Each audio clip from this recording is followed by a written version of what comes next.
We should have never gone ice fishing that day. It was mid-December and my buddy Mark had been pestering me about getting out onto Blackwater Lake for weeks.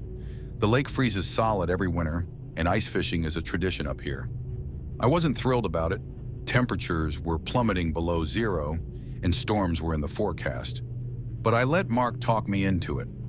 We packed up our gear early that morning and drove out to the lake. It was a silent, gray day. The sky looked bruised, heavy with snow, and the wind whipped the bare trees lining the shore. There were no other cars in the lot when we parked, and that should have been our first sign to turn back. We trekked across the lake, the ice groaning beneath our boots, the sound echoing like distant thunder. Mark laughed it off.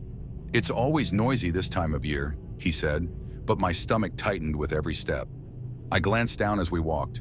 Under a thin layer of snow, cracks spiderwebbed across the ice, dark veins against the white surface. We set up about 100 yards from shore, drilled our holes, and dropped our lines.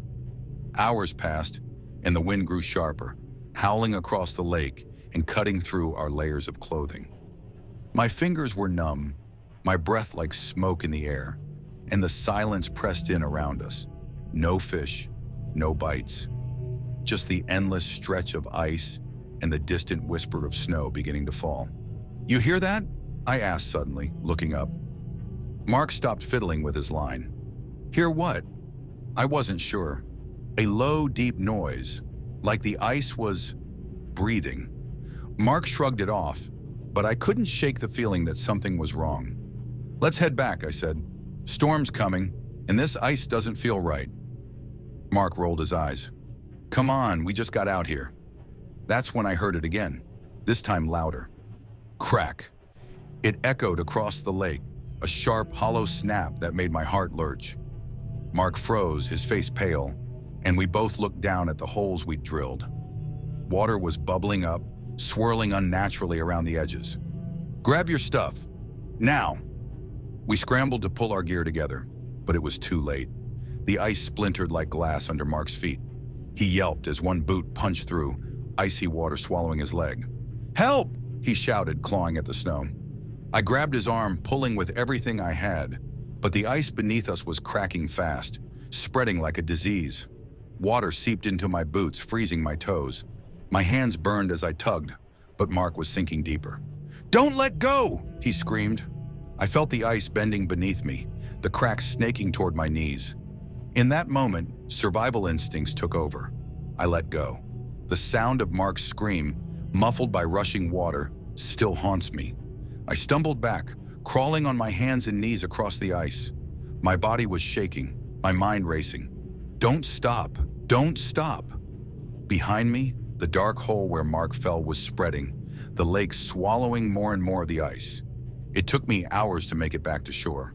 The storm hit hard by then, snow piling on the ice as if to erase what had happened. I sat in the car, hands trembling against the wheel, staring out at the lake. They found Mark 2 days later, when the search crew drilled through the ice. The coroner said hypothermia took him quickly, but I know what really happened. The ice wasn't just weak, it was waiting.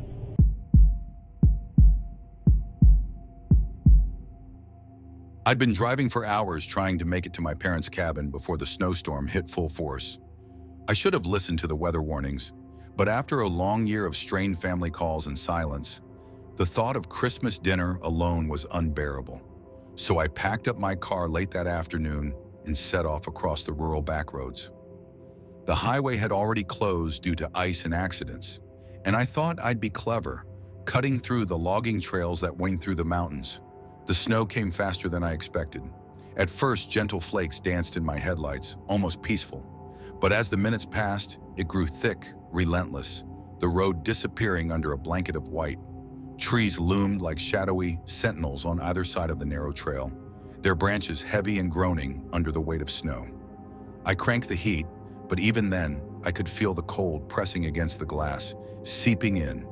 Somewhere along the way, I lost the path. My tires slid, finding no traction, and when I stopped, the road ahead wasn't a road anymore, just snow stretching into darkness. I grabbed my phone. No signal.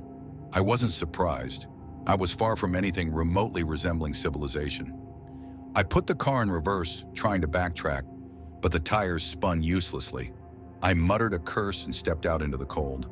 The air hit me like a slap, stealing my breath, and the snow was already past my ankles. I kicked at the tires, trying to clear the slush, but they refused to budge. "Fine," I said aloud, my voice swallowed by the storm. "I'll walk." The map in my head told me the nearest town wasn't far, maybe a few miles. I had boots, gloves, and a heavy coat. I could make it. At least that's what I told myself as I trudged into the woods.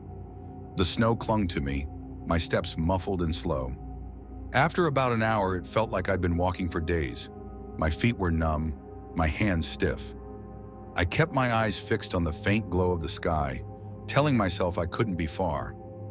That's when I heard it, a faint rhythmic crunch. I froze. My breath hung in the air like smoke. The sound didn't come from me. I wasn't moving. It was behind me.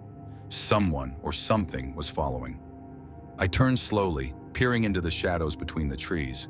The forest was dark, quiet except for the faint whistle of wind. I couldn't see anything. Crunch. It was closer now. My heart thundered in my chest, my body suddenly warmer despite the cold. I started walking again, faster this time, forcing my legs to move. I didn't dare look back. Every few steps I could hear it, another crunch matching my pace. I tried to rationalize it. It's just an animal, a deer, maybe even my imagination. But something about the rhythm felt wrong. It wasn't random, it was deliberate. Ahead of me, I spotted a structure, an old shack, barely more than a lean-to, but it was shelter. I practically ran toward it, shoving the door open and stumbling inside. The walls were thin, the floor covered in debris and dead leaves, but it was something. I crouched in the corner, trying to quiet my breathing. And then I heard it again. The crunching stopped right outside the door. For a long moment, there was silence. Then something scraped against the wood. A single, deliberate movement, like a fingernail tracing its surface. I held my breath, tears stinging my eyes. I don't know how long I sat there, waiting, listening. Hours, maybe. Eventually, the storm quieted, and so did everything else. I peered out through a crack in the wall. There was no sign of tracks, no evidence of anyone, or anything out there. Just snow, smooth and untouched, stretching back into the trees. I forced myself to leave as the first light of morning broke, a pale gray filtering through the forest. I found the road a half-mile later, plowed and quiet, like nothing had ever happened. When I reached the nearest gas station, the attendant asked where I'd come from. I told him about the old shack in the woods. He frowned. "That place? That's been abandoned for years. Folks say the storm took a family there ages ago. Every winter, people think they see someone out on that road, but it's just stories." I wanted to believe him, but as I sat in my car, thawing out, I could still feel the weight of eyes on me, hidden somewhere out in the trees, waiting.